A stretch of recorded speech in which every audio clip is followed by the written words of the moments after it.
Hello, my dear friends. Hello, my dear listeners. How are we all? We hope that we are doing our best to serve our duties with utmost honesty and love, and we are going to be successful in this sadhana with the blessings from our parents, with the kripa from our Guru, and as per the will of Almighty. Right? So, let's proceed through the life of our master Sri Ramkrishna Paramhansa Dev, and today we are going to start a new chapter, Girish Chandra Ghosh.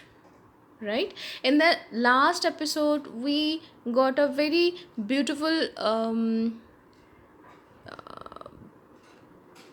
direction that sometimes we feel that we are not ready, and sometimes Almighty, according to Almighty, we are not ready. So, exactly what is going to happen is going to happen as per the will of Almighty. Right? So let's proceed further with this chapter. Girish Chandra Ghosh. The name of Girish Chandra Ghosh is a household word in Bengal as the greatest dramatist in the Bengali language and the father of the Bengali stage. He was a very dissipated man due in part to the social conditions of his time. He was one of the first of the cultured people in Bengal to feel the impact of Western education with its strong materialistic bias. Everything that was Western was accepted without question simply because it was Western and new. Unfortunately, it was easier for some to imitate the vices of the West, such as drinking, than its virtues. There were others who lost all reverence for the old Hinduism and became Christians or Brahmos. The situation among the Orthodox Hindus was no better because of their differences of opinion. The priests, the custodians of the ancient spiritual culture, had become degenerated and hypocritical. These conflicting conditions produced great confusion in Girish's mind. His faith in the old was gone, and being dissatisfied with the new, he plunged himself into all sorts of dissipations in order to stifle the question that was always in his mind: does God exist? And if he does, how can I attain him? The necessities for the physical life are present in abundance everywhere. He would say to himself, why then must one labor to acquire the necessities for the spiritual life? Why shouldn't they too be right at hand? The whole thing is a fraud. The materialists are wiser. Their view is straight because at least they get some fun out of life. For 14 years, he tried to live up to this conclusion. Then came a series of reverse a series of reverses which upset him. He was frantic in his efforts to find some way out of his difficulties. He bethought himself of taking refuge with the Lord Shiva of Tarakeshwar, to whom the afflicted go for the cure of disease. I also am hopelessly beset with dangers, he thought. Can he not help me? Let me try. He tried to surrender himself to the Lord. The attempt was successful. The dangers passed quickly. Girish was convinced that God was real. He was free from danger, but what about the other world? He was in grave doubt as to which path to follow. He said to himself, I have experienced the glories of Taraknath. Let me call on him. Gradually his faith in the deities returned. But people say, he again thought, it is the Guru who shows the way. Well, can I not find the way through the Lord's name? But everyone says that the Guru is indispensable. Well, whom should I accept as such? And if, as it is said, the Guru should be regarded as God himself, how can I think of a man like myself as God? He again became restless. He could never bow to a human guru. Then he said to himself, never mind, I won't look for a guru. I won't look for a guru, but I can pray to Taroknath that in case I need one, he may graciously act in that capacity for me. I shall take his name once every morning and wait for further developments. So, my dear friends, let's proceed with the Bangla Anubad or Bonganubad. Um, Basically, it is a very interesting piece from where we are right now reading, from where right now we are learning. It is somewhere the conflicts which we all, somewhere, somehow, irrespective of our generation, how far from the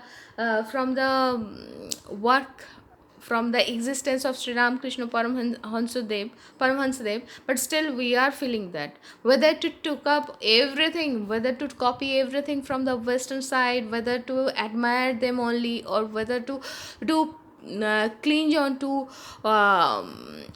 the old thoughts or Sanatan Pantha or not, or and here comes the scientific way of thinking, right? To question, to learn, to accept the gracefulness of knowledge, to accept the process of learning, to become the disciple, to become the student, to become the evergreen student who is there just to learn, just to explore, right? So let's proceed with the Bonganubad.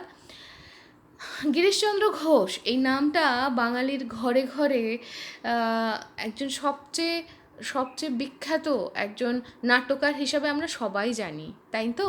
এবং তাকে বলা হয় বাংলার নাটকের জনক, বাংলা নাটকের জনক। তিনি সেই সমস্ত আধুনিক মানুষদের প্রথম সারির প্রথম, যারা বুঝতে পেরেছিলেন যে এই যে পাশ্চাত্যের যে শিক্ষা, তার কতটা ধাক্কা আমাদের সহ্য করতে হচ্ছে, কারণ আমরা সব কিছুই পাশ্চাত্য থেকে নকল করছি বিনা প্রশ্নে, তাই তো? আমরা সব কিছুই ভাবছি ওদেরই ভালো, ওটাই ভালো, আর আমাদের যে নিজেদের যে সনাতন পন্থা বলবো বা যে সংস্কৃতি বলবো, সেটাকে আমরা ভাবছি আরে এটাতে তো অনেক ধুলো ময়লা জমে আছে, অনেক সংকীর্ণতা আছে, সব ফেলে দাও। কোনো দিকটাই ঠিক নয়, কিন্তু যে প্রশ্ন করতে হবে, যে পাশ্চাত্য যে পার্থিব বলবো না, লোভ মোহ মদ মাশ্চর্য, এই যে পাঁচটা রিপুর ওপরেই বেশিরভাগ আমার, মানে I have to gain much more than the others, এই যে একটা সবসময় রেষারেষি, এই যে একটা লোভ, এই যে একটা ভেতরে ভেতরে একটা অন্তর্নিহিত হিংসা, এই সমস্ত কিছুই রয়েছে। তারা কিন্তু তারা তাদের পঞ্চরিপুকে যেভাবেই হোক কন্ট্রোল করছে, তাকে নিজেদের রাশে রেখে তারা এগোচ্ছে। আমাদের সেটাই মনে চাচ্ছে, দেখো ওরা কত বড় লোক, সেইভাবেই সমস্ত নেওয়া হচ্ছিল। তো এটার ফলে কি হতে পারে, যে প্রতিক্রিয়াটা কি হতে পারে, সেটা সেটা প্রথম বুঝেছিলেন যে মানুষগুলো, যে আধুনিক মানুষগুলো, তাদের মধ্যে একজন প্রতিকৃত হলেন গিরিশচন্দ্র ঘোষ।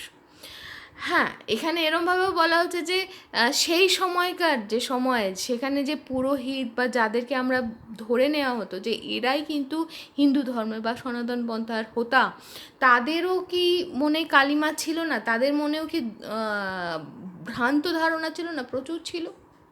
যার ফলে কি হয়েছিল, যে প্রচুর লোকে পাশ্চাত্য সংস্কৃতি যেরকম গ্রহণ করছিল, ঠিক তেমনি প্রচুর মানুষ অন্ধভাবে খ্রিশ্চানিটি, মানে খ্রিশ্চান হয়ে যাচ্ছিল, অনেকে ব্রাহ্ম হয়েছিল।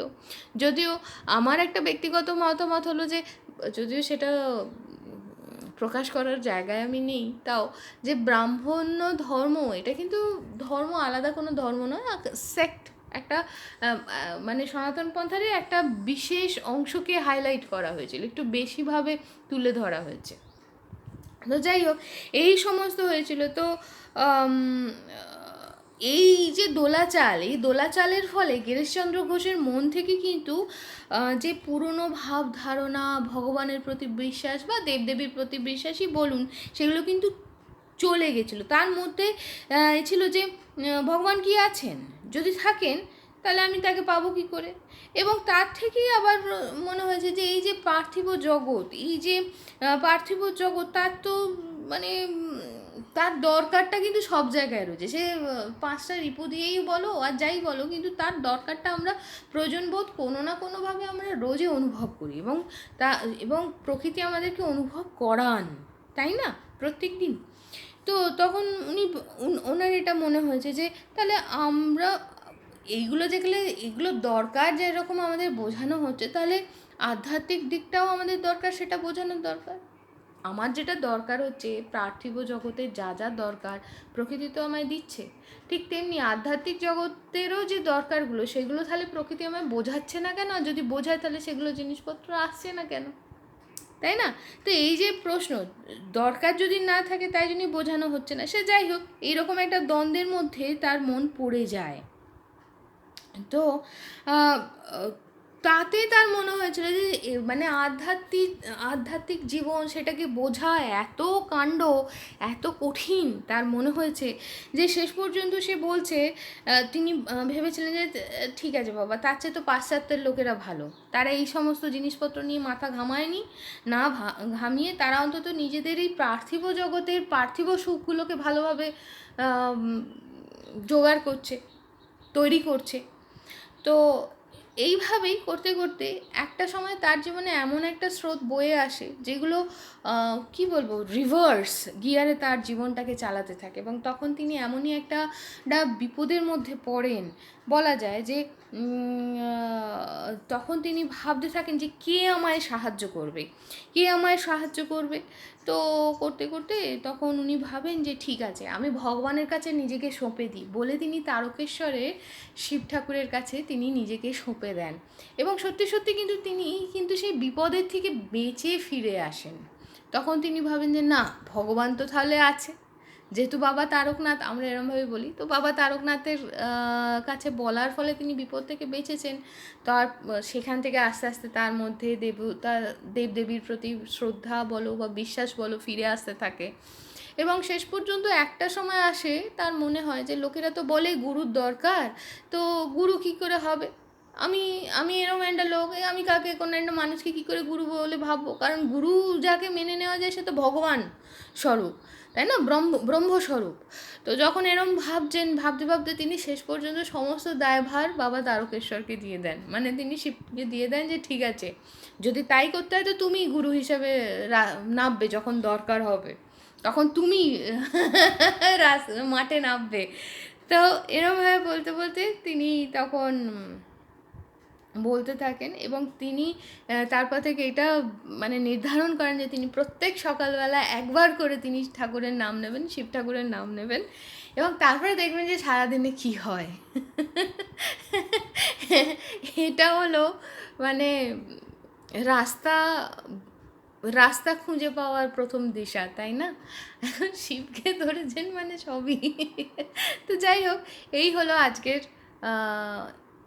আজকে এই অবধি আমরা তো পেলাম যে যেভাবেই ধর্ম সমর্পণ করলে নিশ্চয়ই রাস্তা পাওয়া যায়। তো আজকে আমাদের এই হলো পাথেয়। তাহলে আজ এই অবধি, আবার আসি, আবার শুনবো পরবর্তী অধ্যায়ে। So my dear friends, vote to the almighty in any form, then that is sufficient to pull out us from our situation to a better situation, to evolve, right, in our spiritual as well as in our existing life, spiritual life as well as in our present life. So thank you for listening. Tata.